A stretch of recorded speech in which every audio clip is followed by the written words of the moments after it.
नमस्ते, आप सभी का स्वागत है आज के इस कार्यक्रम में और आज हमारे साथ हैं फ़िल्मकार प्रवीण चतुर्वेदी जी। आपका स्वागत है प्रवीण जी। धन्यवाद। तो आज हम बात करने वाले हैं प्रवीण जी से उनकी जो डॉक्यूमेंट्री सीरीज़ बना रहे हैं साहेब्स और उस श्रृंखला में उनकी अब दूसरी जो सीरीज़ की दूसरी साहेब्स 2 आई है। इसके पहले साहेब्स 1 रिलीज़ हो चुकी है यूट्यूब पर और साहेब्स 2 आपने रिलीज़ की है अपने स्वयं के प्लेटफ़ॉर्म पे प्राच्यम.com पे। तो ये आपने निर्णय क्यों लिया यूट्यूब से शिफ्ट होने का? संजय जी, जो मैंने महसूस किया कि प्रत्यक्ष और परोक्ष दोनों रूप में परोक्ष रूप में यूट्यूब जो है वो कॉन्स्टेंटली शैडो बैन करता रहा है हम लोग को। और जैसा कि आप जानते हैं कि पूरे विश्व में आप जब भी भारत की संस्कृति की, भारत के गौरव की बात करेंगे, तो शायद जो ये प्लेटफ़ॉर्म्स हैं, इनके जो लेफ्ट लीनिंग ओनर्स हैं, उनको शायद पसंद नहीं आती होगी ये बातें। तो परोक्ष रूप से हमें लगा कि कुछ ना कुछ होता रहा है।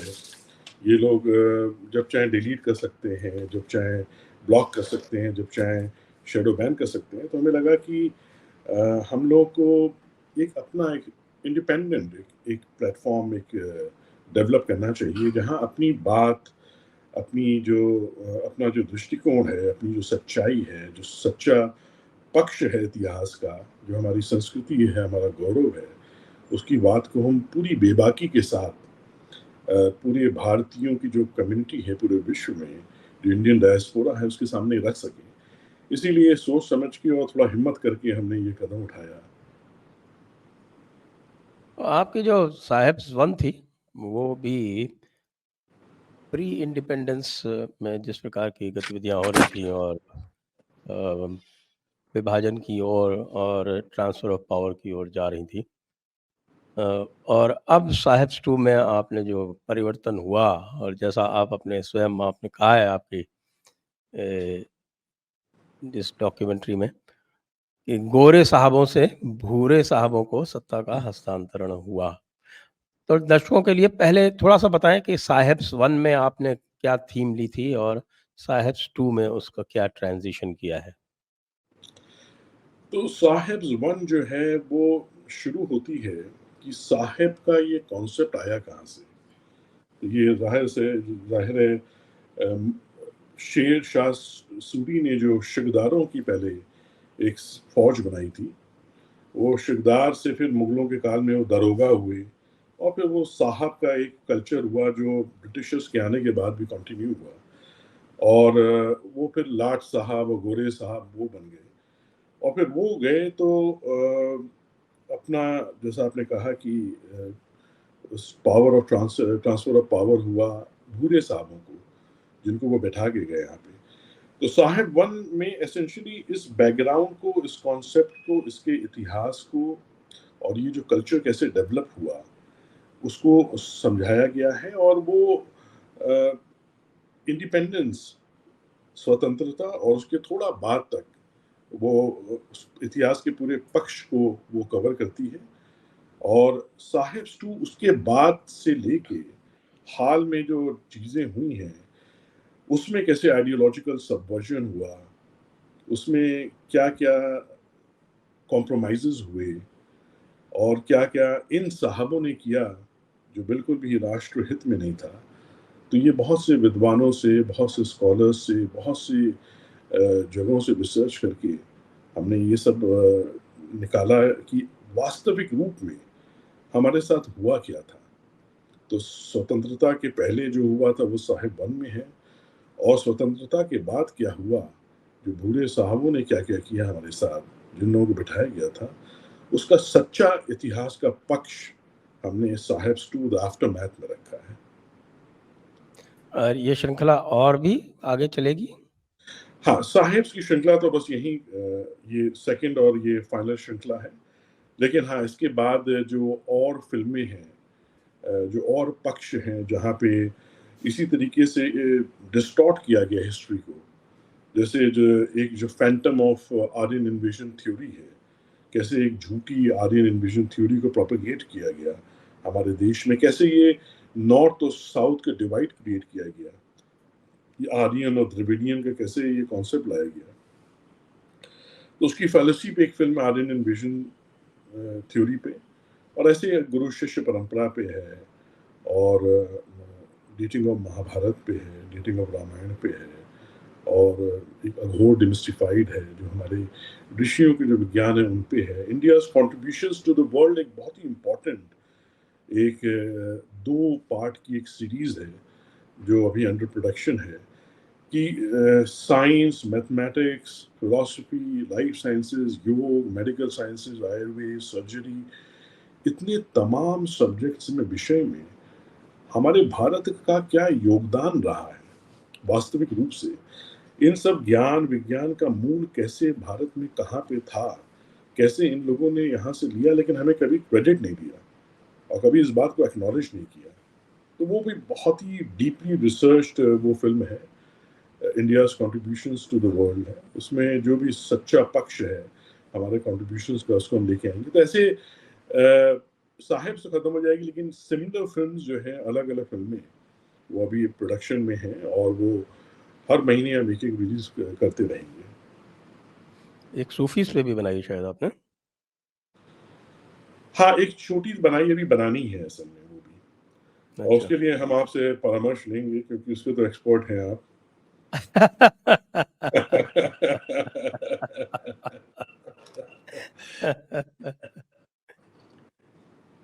तो आपने जो आरंभ किया है, आपने जो देखा था कि आपने उसमें बताया कि जो ब्यूरोक्रेसी थी वो वैसी की वैसी रही। अब इसमें ये भी बात आती है कि साहब ब्यूरोक्रेसी तो हर शासन का अंग रहेगी, कैसा भी शासन हो, एक्स का शासन हो, वाई का हो, अंग्रेज़ों का हो, हिंदुओं का हो, मुसलमानों का हो, जहाँ भी शासन होगा वहाँ ब्यूरोक्रेसी होगी। यहाँ तक कि आप देखते हैं कि बनिए की दुकान होती है, उसमें भी एक ब्यूरोक्रेसी होती है, और जो वहाँ का अकाउंटेंट होता है और या उसका होता है, उसकी अलग एक ब्यूरोक्रेसी होती है, और वो बड़ा पावरफुल होता है, सभी जगह होता है। तो ये ब्यूरोक्रेसी में आप किस प्रकार का परिवर्तन आपको अपेक्षित है, जो आपको लगता है कि साहब की ब्यूरोक्रेसी वही की वही रही और इसलिए गोरे साहब जो है वो भूरे साहब में परिवर्तित हो गए? नहीं, ब्यूरोक्रेसी तो रहे, अपना काम करे, वो तो बिल्कुल वो करती भी है, और ब्यूरोक्रेसी की कोई गलती नहीं है। हमें लगता है कि जब देश जब स्वतंत्र हुआ, और सो कॉल्ड जब ट्रांसफर ऑफ पावर हुआ, तो जो नेचर और कैरेक्टर था ब्यूरोक्रेसी का, पहले वो अंग्रेजों के दृष्टिकोण से बनाया हुआ था, क्योंकि उनको रूल करना था इस देश को, इसलिए उस तरीके से उन्होंने उसको पूरा परिभाषित किया था। वैसे ही उन्होंने कानून बनाए थे, वैसे रूल्स बनाए थे, वैसे लॉज बनाए थे। तो ये स्वतंत्र होने के बाद किसी को किस पे रूल नहीं करना था, ये देश एक आज़ाद देश था, और जनता को ध्यान में रखते हुए जनता के हित में क्या है, उन रूल्स को उसी समय थोड़ा-सा मॉडिफाई करना चाहिए था, और उसमें कुछ परिवर्तन लाना चाहिए था, जिससे कि आम आदमी का, जनमानस का हित उसमें सम्मिलित रहे। लेकिन ये नहीं हुआ। तो जो कैरेक्टर था जो ब्यूरोक्रेसी का, वो जैसा जो रूलर्स के द्वारा बनाया हुआ था, वही कंटिन्यू हो गया। अब शायद कालांतर में वो धीरे-धीरे ये चीज़ें आएँगी, चेंजेस आएँगे, और बदलाव होंगे, और शायद इन रूल्स को, इन कानूनों को बदला जाएगा। तो मेरे ख्याल से वो देश के लिए और आम जनता के लिए बहुत हितकारी होगा। जैसा कि आप देखते हैं कि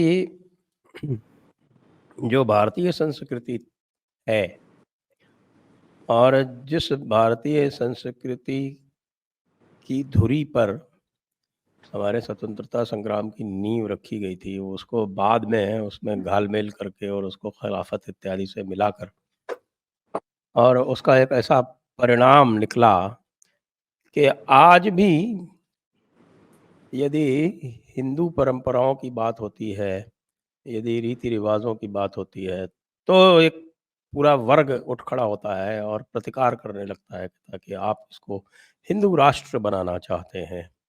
जबकि आप देखें कि पूरे स्वतंत्रता संग्राम की जो इमेजरी थी, जैसा आपने स्वतंत्रता के मतवालों की बात की है इस डॉक्यूमेंट्री में, कि जो स्वतंत्रता के मतवाले थे वो हिंदू समाज था। जो मुस्लिम समाज था उसका जो पूरा ध्येय था या ध्येय वाक्य था, वो या तो खिलाफत था और या फिर बाद में पाकिस्तान था। तो इन स्वतंत्रता के मतवालों को क्या मिला? एक अधूरा ख्वाब मिला है। जो ख्वाब उन्होंने देखा था, जो स्वप्न देखा था, जो उनको बहुत उम्मीदें थी कि ऐसा होगा, वैसा हुआ नहीं। और जैसा आपने कहा कि जिस संस्कार और संस्कृति के आधार पे जिसके लिए ये पूरा युद्ध लड़ा गया था, वो जिस चीज़ के लिए लड़ा गया था, वो चीज़ तो पूर्ण रूप से मिली नहीं। तो कहीं न कहीं ये बहुत बड़ी एक कमी रह गई और चीज़ें बहुत अधूरी रह गईं। अ,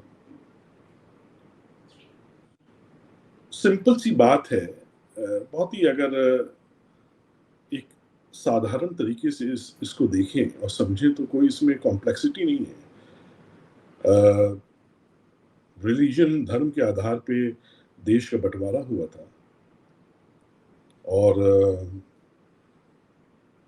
जो पाकिस्तान बना वो अपने आप में एक मुस्लिम राष्ट्र बन गया और हम जो है कहीं न कहीं अपने आप को सही रूप से परिभाषित नहीं कर पाए। तो इसमें कोई ऐसी चीज़ नहीं जो अस्पष्ट हो, जो समझ में नहीं आ रही हो या कोई चीज़ दिखाई नहीं दे रही हो। हमें लगता है कि जानबूझ के ऐसा किया गया और जिसका खामियाजा बहुत सी पीढ़ियों ने भुगता है और शायद आगे भी ऐसा चलता रहेगा। जी।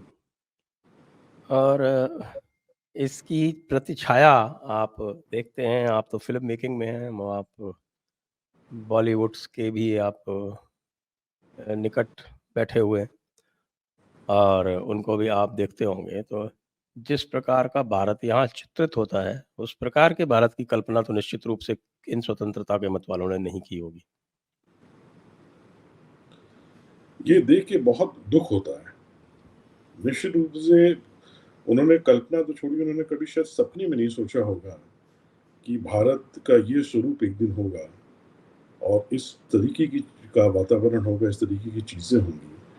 और जैसा आपने कहा ख़ास तौर से फ़िल्म इंडस्ट्री जो अपनी ही संस्कृति, अपने मूल्यों के खिलाफ खड़ी होके और खुलेआम इस तरीके के कंटेंट को बनाएगी और समाज में एक अवधारणा फैलाएगी, ये तो कदापि किसी ने नहीं सोचा था। ये बहुत दुःख होता है देख के और ये बहुत कष्ट होता है देख के कि इस तरीके की चीज़ खुलेआम होती रही और किसी ने इस पे कोई अंकुश नहीं लगाया आज तक। लेकिन अब धीरे-धीरे एक अवेयरनेस आ रही है और एक जागृति आ रही है लोगों के अंदर और वो लोग समझ रहे हैं कि ये कैसे, कितने समय से, किस रीज़न से, किस उद्देश्य से ये सब चीज़ें की गई हैं, इतने दशकों तक हैं। तो अब धीरे-धीरे हमें पूर्ण विश्वास है कि और भी लोग आएँगे जो अच्छी फ़िल्में, अच्छा कंटेंट, अपने सही मूल्यों का जिसमें प्रदर्शन हो, जो अपनी संस्कृति पे, अपने गौरव पे, भारत के उस पे आधारित हो। ये धीरे-धीरे ऐसी चीज़ें बनेंगी और निश्चित रूप से लोगों को अब सही दृष्टिकोण मिलेगा। और इसका जो साहेब्स हैं या जो साहेबगिरी है, इसका अंत आप कैसे देखते हैं? आप क्या सोचते हैं कि एक ऐसी ब्यूरोक्रेसी या एक ऐसा शासन तंत्र बनना संभव भी है, जो पूरी तरह से जन केंद्रित हो और आत्म केंद्रित ना हो? क्योंकि ब्यूरोक्रेसी जिसका मैं बहुत लंबे समय तक पार्ट रहा हूँ, उसकी सबसे बड़ी समस्या है कि वो पूरी तरह से आत्म केंद्रित है। उसको अपने करियर के अलावा और रिटायरमेंट के बाद अच्छा और एक और जॉब मिल जाए, उसके अतिरिक्त बच्चे विदेश पढ़ने जाएँ, इसके अतिरिक्त उसको किसी और का सरोकार नहीं होता है। तो ये चीज़ें तो आप कैसे बदलेंगे? क्योंकि ये तो एक प्रकार से ब्यूरोक्रेसी, और मैं फिर यही कहूँगा कि दी वर्ल्ड ओवर, चाहे यहाँ हो, चाहे कहीं भी हो, ये तो उनका एक प्रकार का चरित्र ही है, नैसर्गिक चरित्र है। आपने तो आप तो स्वयं एक साहब रहे हैं और आपने स्वयं ये बात बोल दी कि आत्म केंद्रित रही है शुरू से, और ये सच भी है। देखिए, चाहे ब्यूरोक्रेसी हो, चाहे वो पॉलिटिशियंस हों, ये सब जो है ये समाज का प्रतिबिंब होते हैं। जैसे समाज में लोग हैं, उन्हीं की वही लोग प्रतिबिंबित होके वहाँ पे जाएँगे, क्योंकि जाते तो आम जनमानस से ही लोग हैं ना, कहीं और से तो आते नहीं हैं। हमें लगता है कि धीरे-धीरे जब एक जागृति फैलेगी, एक अवेयरनेस आएगी, जब लोग जो है अपने देश में, अपनी संस्कृति में, अपने मूल्यों में, जब अपनी ज्ञान परंपराओं में, इन सब चीज़ों में जब बहुत गर्व करने लगेंगे, जब उनको गौरव होने लगेगा, जब शिक्षा प्रणाली थोड़ी-सी जो बदल रही है और भी बदलेगी, जो शिक्षा का जो उद्देश्य है, जैसे वो है नहीं सिर्फ शिक्षित करना, बल्कि एक अवेयरनेस पैदा करना, एक जागृति लाना, एक चरित्र का निर्माण करना, एक अपने अंतःकरण का शोधन करना, जिसमें गुणों का संवर्धन करना। और जब इस तरीके के चरित्र के, इस तरीके के गुणवान लोग जब हमारे समाज से उठ के ब्यूरोक्रेसी में और पॉलिटिक्स में जाएँगे, तो निश्चित रूप से वो लोग आत्म केंद्रित नहीं होके, वो देश के लिए, लोगों के लिए और हमारी भारत के की सभ्यता के लिए, हमारी संस्कृति के लिए, वो बहुत गर्व से काम करना शुरू करेंगे, तब वो पूर्ण रूप से ये परिवर्तन तभी आ पाएगा। अब जैसे एक हम सब जानते हैं कि भारत के संविधान का जो निर्माण हुआ था, वो किस प्रकार हुआ था, वो किस प्रकार से दूसरे संविधानों की एक प्रकार से नकल थी। गवर्नमेंट ऑफ इंडिया एक्ट, जो ब्रिटिश इंडिया का संविधान जिसको कह सकते हैं, उसमें से उसका 80% भाग लिया हुआ है। आपके फंडामेंटल राइट्स जो हैं वो अमेरिकन बिल ऑफ राइट्स से उठाए हुए हैं। आपके डायरेक्टिव प्रिंसिपल्स आयरिश कॉन्स्टिट्यूशन से उठाए हुए हैं। तो इसी प्रकार जो आपका जो इलेक्शन सिस्टम है वो ब्रिटिश पार्लियामेंट्री सिस्टम से उठाया हुआ है। और इसमें कई बार यह बात भी आई, अभी मैं चर्चा कर रहा था डॉक्टर गौतम देसीराजू से, और उन्होंने एक बड़ी सुस्पष्ट और बहुत ही, मैं कहूँगा कि एक गहरी बात कही। और वो उन्होंने कहा कि साहब, आपने एक ऐसा सिस्टम उठा लिया इलेक्शन का जहाँ पर 1100 वर्ष लगे थे उसको विकसित होने में, और उसको एक ऐसे सिस्टम में डाल दिया कॉन्स्टिट्यूशनल डेमोक्रेसी में, जो कि 200 वर्ष पुरानी थी उस समय। यानी कि अमेरिकन रिटन कॉन्स्टिट्यूशन और एक स्वाभाविक रूप से विकसित हुई 1100 वर्ष की पुरानी प्रणाली। और उन्होंने ये भी कहा मुझसे उस समय कि या तो आप पार्लियामेंट्री सिस्टम रखें और या फिर आप कॉन्स्टिट्यूशन रखें। रिटन कॉन्स्टिट्यूशन और पार्लियामेंट्री सिस्टम जो है, ये साथ-साथ नहीं चल सकते, और उसको हम आज देख रहे हैं। विशेषकर से जो हम देखते हैं कि जुडिशरी का एक अनअकाउंटेड रूल जो उत्पन्न हो गया है, वो इसी दुर्व्यवस्था कह लें या इसी आप कह लें कि जो आपस में इनका गतिरोध है, इन 2 व्यवस्थाओं का, उसका ये कारण है। और उसके कारण जो है आप देखते हैं कि पूरा एक कन्फ्यूजन है। हम जानते हैं ब्यूरोक्रेसी में जब हम काम करते थे, तो भी हम लगातार यही बैलेंस करते रहते थे कि भई सरकार ये चाहती है और जुडिशरी ने ये कह रखा है। तो अब इनमें बैलेंस कैसे किया जाए? बिल्कुल सही कह रहे हैं आप।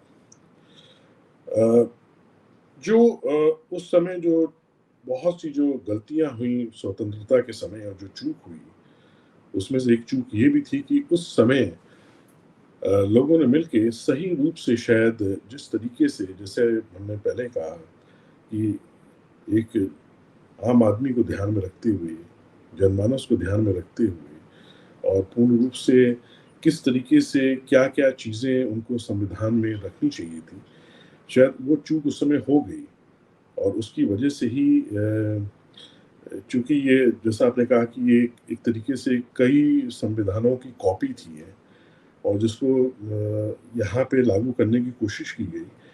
लेकिन भारत की जो एक व्यवस्था है और जो हमारा एक सामाजिक ढाँचा है और जो एक हमारी संस्कृति है, वो इन सब देशों से बहुत अलग है। हमें लगता है कि जब उस चीज़ को ध्यान में रख के ये इन सब चीज़ों को बनाया जाता, तो निश्चित रूप से ये जो विरोधाभास अभी तक आ रहा है, जैसा अभी आपने कहा, ये नहीं आता। और वो जिन्होंने इतनी अच्छी बात कही, उन्होंने बिल्कुल सही कहा कि कई लेवल्स पे और आपके अनुभव में भी ये चीज़ रही है कि ब्यूरोक्रेसी और जुडिशरी के बीच में अब कैसे हम एक हार्मनी और बैलेंस लाएँ। करना आप कुछ और चाहते हैं लेकिन उस बैलेंस के चलते वो हो नहीं पाता, है ना? कितनी चीज़ें आपने चाही होंगी, इतने अपने लंबे अनुभव में, इतने लंबी अपनी सर्विसेज़ में कि हम कुछ अच्छा करें, जो देश के लिए हो, जो जनता के लिए हम कुछ करें, लेकिन वो शायद चीज़ें नहीं हो पाई इसी के चलते।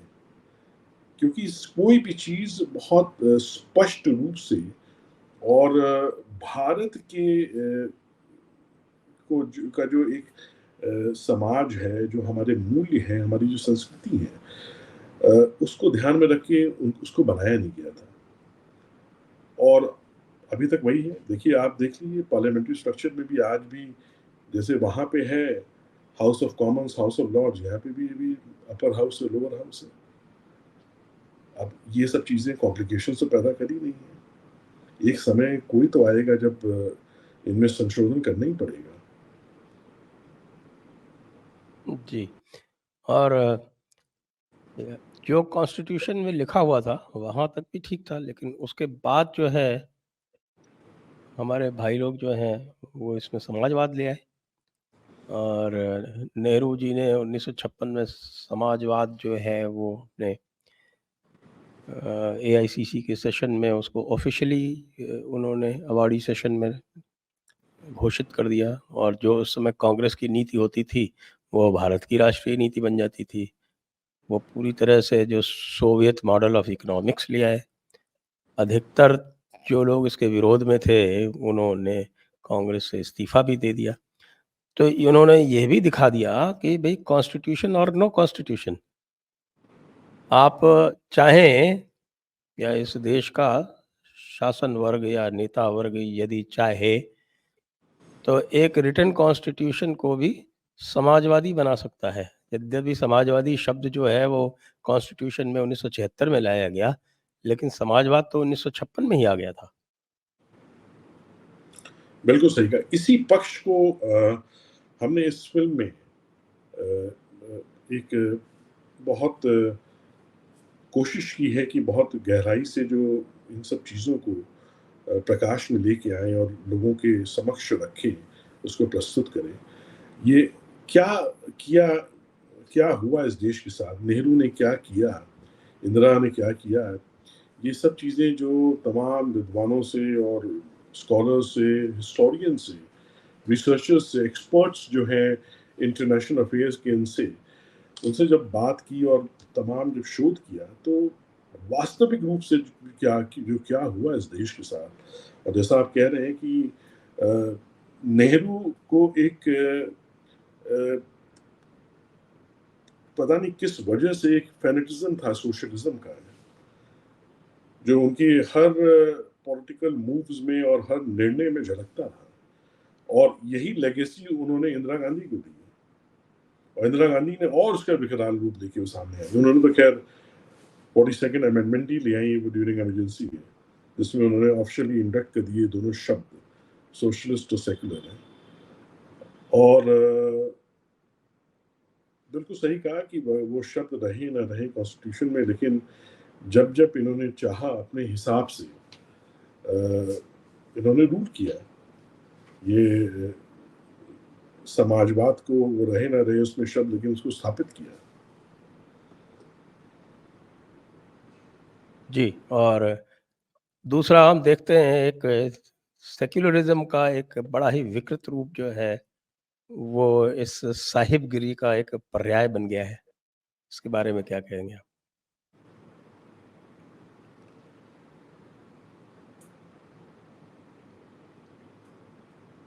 हमें लगता है कि बिल्कुल सही कहा आपने, वो पर्याय बन गया है। लोग उसको अपने अपने तरीके से उसको उपयोग कर रहे हैं।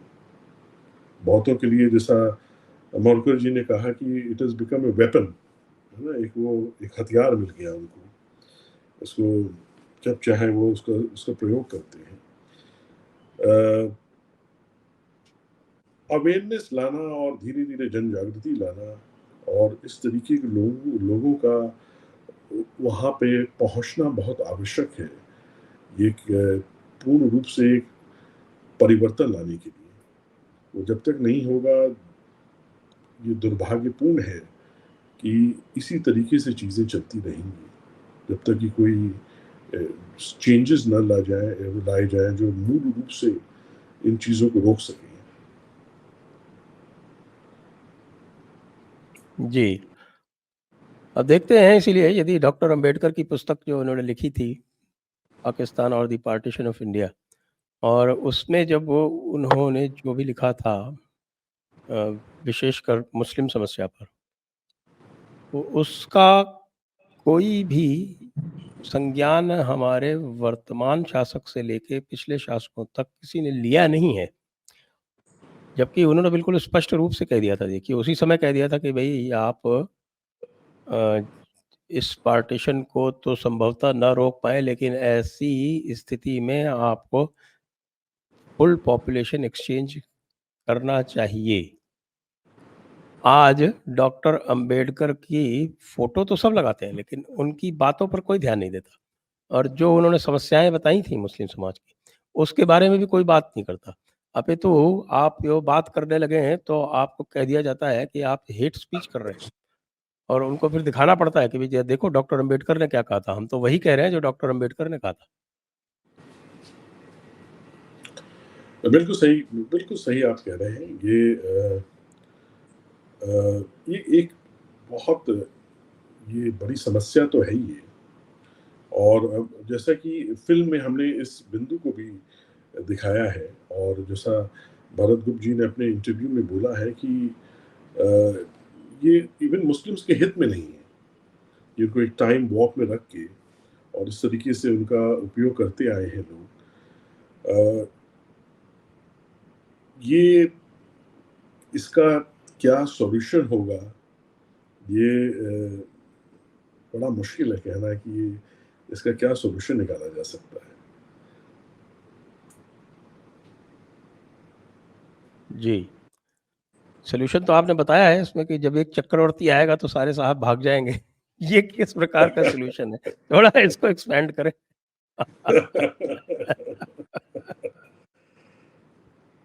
हमें लगता है कि जो देश का की जो डेस्टिनी है ना, वो गवर्न होती है कलेक्टिव विल से, लोगों के, देशवासियों के कलेक्टिव विल से वो गवर्न होती है। और जब देशवासियों के हृदय में वो कलेक्टिव विल पैदा होगी, वो तीव्र इच्छा पैदा होगी कि एक बहुत बड़ा परिवर्तन आना चाहिए और ये सुधार होने चाहिए इस देश में, तो हमें लगता है कि निश्चित रूप से कलेक्टिव विल, उनकी कलेक्टिव विल के कारण ही कोई ऐसा व्यक्ति फिर आता है जो सच में उन सुधारों को और उन परिवर्तनों को वो लेके आता है और पूर्ण रूप से समाज में स्थापित कर देता है।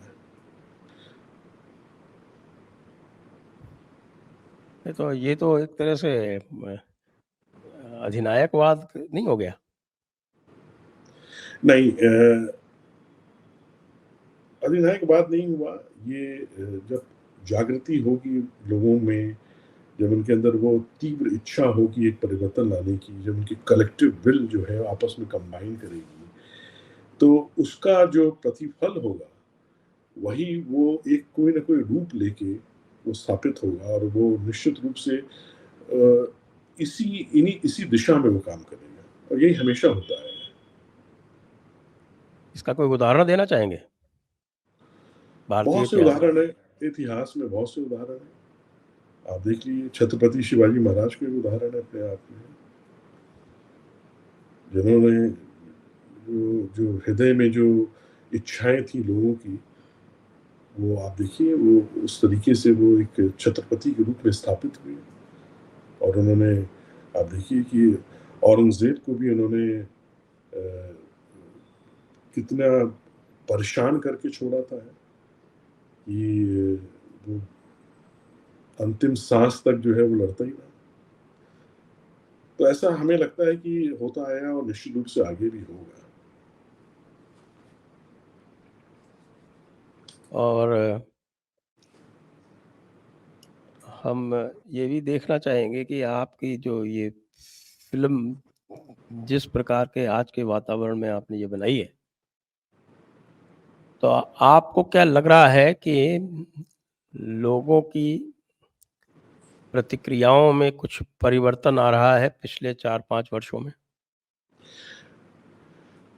हाँ संजय जी, निश्चित रूप से परिवर्तन आ रहा है। और जितने अधिकतर जो कमेंट्स हैं वो लोगों ने काफी पॉजिटिव कमेंट्स दिए हैं, जो उनकी प्रतिक्रिया है। और हमने तो जो सच्चा पक्ष है इतिहास का, जैसे जैसे जो जो हुआ था, जिसको तमाम आवरण से, तमाम प्रोपेगेंडा से ढक दिया गया था, और जिस सत्य को कभी सामने लाया नहीं गया, लाने नहीं दिया गया, जो रूलिंग पार्टीज थी, जो परिवार था उनके द्वारा, शिक्षा प्रणाली को भी उसी तरीके से उन्होंने तोड़ मरोड़ के रखा जो उनके हित में था उसके लिए। तो इसके बियॉन्ड जाके जो सच्चा पक्ष था कि क्या हुआ हमारे साथ, इंडिपेंडेंस से लेके, स्वतंत्रता से लेके और अभी तक क्या क्या चीजें हुई। जैसे फॉर एग्जाम्पल, आपने देखा होगा कि 1975 तक, 1975 तक ब्रिटिश इंटेलिजेंस का ऑफिस यहाँ पे था, ऑपरेट होता था, और ब्रिटिश इंटेलिजेंस को यहाँ की इंटेलिजेंस रिपोर्ट करती थी। जैसे कि प्रोफेसर कपिल कुमार ने कहा कि उन अंग्रेज जो यहाँ से गए थे, गोरे साहब, उनकी पेंशन हमारा देश भारत देता रहा था। नेहरू जी का जो एक उनका क्या फेनेटिज्म था, एक सोशलिज्म को लेके, और कैसे हम उनके चंगुल में फंस गए उस समय के रूस के, और क्या क्या कॉम्प्रोमाइजेस हुए, किस किस स्तर पे हुए, कैसे पूरे एकेडमिक्स को हमने हैंड ओवर कर दिया कम्युनिस्ट को। तो ये जो जो चीजें हुई, कैसे हमने अमेरिका से जो है वो मिल्क पाउडर फॉर एग्जांपल हमने इंपोर्ट करना शुरू किया है, जो एक कन्वर्जन का एक आधार बन गया है, एक टूल बन गया है। कैसे हम बिना सोचे समझे हम इस देश में ये ग्रीन रिवॉल्यूशन ले आए, उसका दुष्परिणाम क्या होगा इसको सोचे बिना। कैसे लाइसेंस राज यहाँ चलता रहा, जिसने करप्शन को पूरे भारत में इतने व्यापक रूप से फैला दिया है। कैसे अपनी ही संस्कृति से लोग घृणा करने लगे, ये सिखा दिया गया लोगों को। तो बहुत सी चीजें हैं जो इतिहास का सच्चा पक्ष है, वो सामने नहीं आया था अभी तक। तो हमें लगा कि एज ए फिल्म मेकर हमारा ये कर्तव्य है कि उन चीज़ों पे रिसर्च करके, शोध करके, इन तमाम विद्वानों से, स्कॉलर्स से मिलके इसका कम से कम अपने इतिहास का सच्चा पक्ष तो हम सामने रखें, जिससे कि लोगों को पता तो चले कि क्या गलत हुआ था, और क्या जब तक ये नहीं मालूम चलेगा कि क्या गलत हुआ हमारे साथ, तब तक क्या सही करना है हम ये नहीं निर्धारित कर सकते हैं।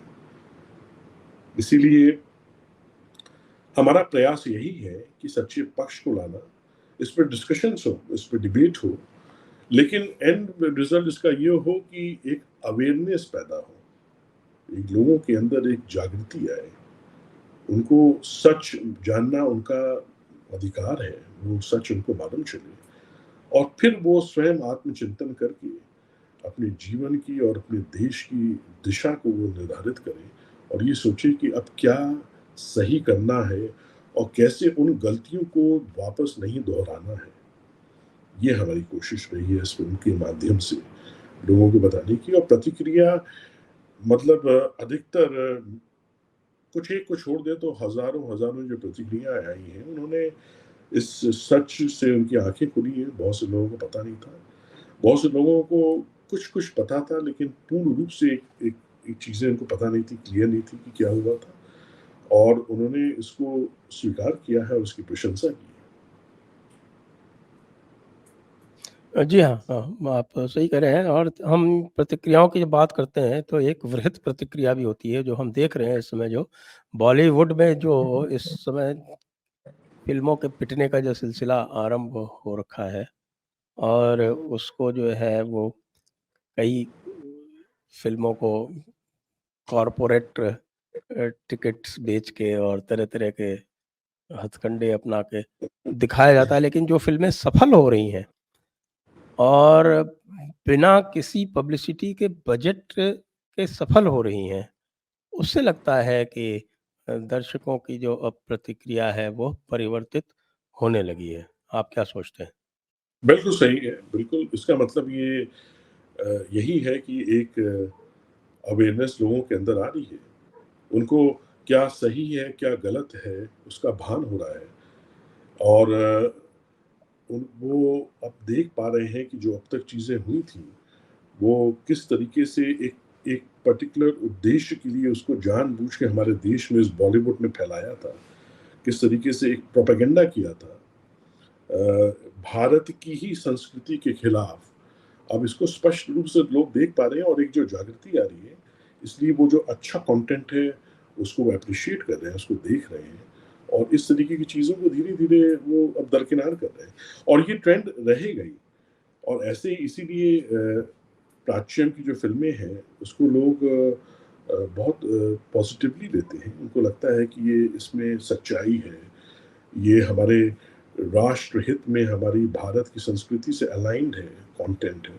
हम अपनी उस संस्कृति की, उन मूल्यों की, उस गौरव की बात करते हैं, और जैसा कि अभी हमने कहा कि अब इसको हमने यूट्यूब और तमाम और प्लेटफ़ॉर्म से हटा के अपने ही एक प्लेटफ़ॉर्म पे रख दिया है। लोग आएँ प्राच्यम.com पे और साइन अप फ्री में करें और इस इन तमाम फ़िल्मों को देखें।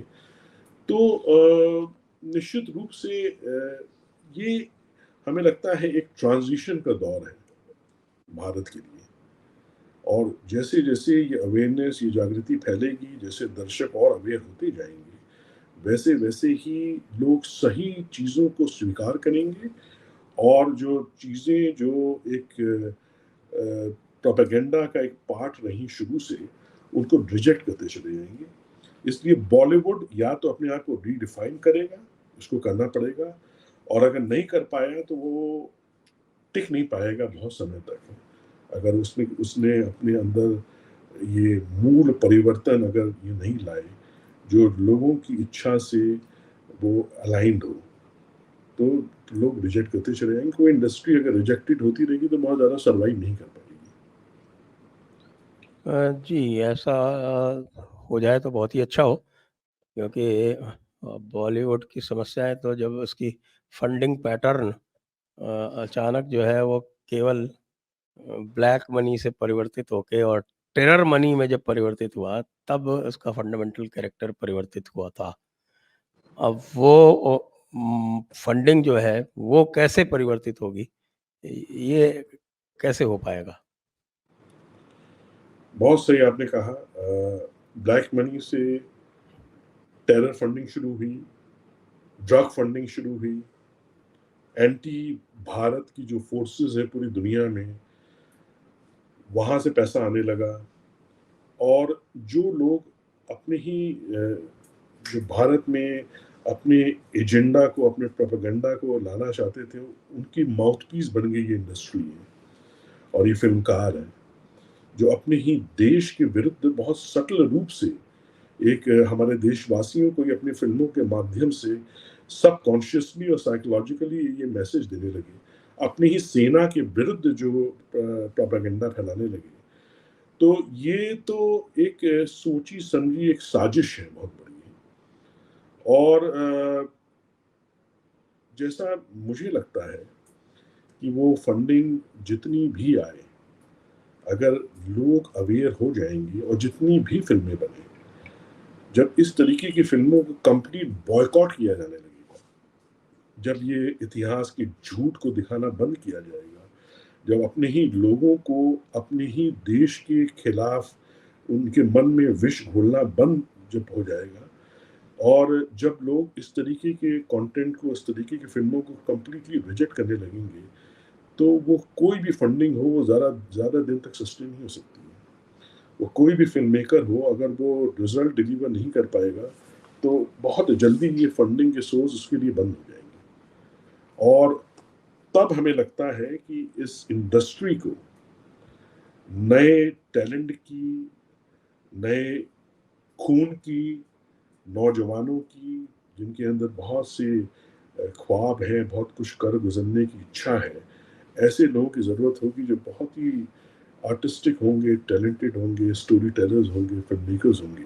और वो धीरे धीरे जो है जब इस इंडस्ट्री में आना शुरू करेंगे, तो जैसे हम बहुत पहले शुरू में जब हम फिल्में बनाते थे, ये इंडस्ट्री आई थिंक मेरे ख्याल से हमारी, अनफॉर्चुनेटली हमारी इंडस्ट्री, ये इसका जो, अगर आप देखेंगे जर्नी कुछ रिवर्स रही है।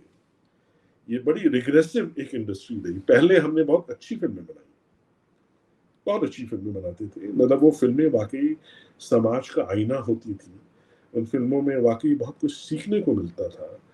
उनमें जो है बहुत सी संस्कृति की झलक होती थी, हमारे मूल होते थे। एक बहुत एक चरित्र की बात होती थी, उसको देख के लोग आते थे तो उनको बहुत प्रेरणा मिलती थी अंदर से। वो सब खत्म हो के ये एक पाकिस्तान का, आईएसआई का, विदेशियों का, टेरर मनी का, ड्रग मनी का, इन सब का ये एक माउथपीस बन गया, जो वो यहाँ रह के यही के लोगों ने जिनको स्थापित किया, उनको स्टार्स बनाया, ये उसी देश के विरुद्ध काम करने लगे हैं। अब देखिए, आप जानते हैं इनके बहुत कठिन जो है दिन आ चुके हैं, और हमें नहीं लगता कि आने वाले समय में ये जितनी भी कोशिश कर लें, जितने भी टिकट खरीद लें, जो चाहे वो कर लें, हमें नहीं लगता है कि इनके वो दिन लौट के आएंगे जिन दिनों पे ये लोग इतराया करते थे और ये सब काम जो है किया करते थे। आजकल बहुत सारे जो हैं वो अब चले गए हैं ओटीटी पर, और जो ये ओटीटी की जो फंडिंग है वो भी अधिकतर मल्टीनेशनल्स की ही ज़्यादा है। और वो ओटीटी जो है वो एक नए तरह का एजेंडा लेके चलती दिख रही है, जो कि एंटी हिंदू, और जिसको आजकल कहते हैं वोक, एंटी फैमिली, इस प्रकार के एजेंडा को लेकर ये है ओटीटी इंडस्ट्री आजकल चल रही है। इसका भविष्य कैसा देखते हैं आप? बहुत ही आपने एक महत्वपूर्ण एक मुद्दे को उठाया है, बहुत ही महत्वपूर्ण है। फिल्में जो है अब थिएटर्स में नहीं चली, तो इन्होंने आश्रय ले लिया ओटीटी प्लेटफॉर्म्स का। उद्देश्य अभी भी वही है, जैसे युवाओं को डिसओरिएंट करना, उनको भ्रमित दिग्भ्रमित करना, उनको अपनी संस्कृति और अपने देश के प्रति उनके मन में घृणा पैदा करना, अपनी अपनी ही चीज़ों से इनको उनको उनको विमुख करना, ये सब उद्देश्य लेके ये कंटेंट अब ओटीटी पे आ गया है। अब ये और एक खतरनाक स्थिति है।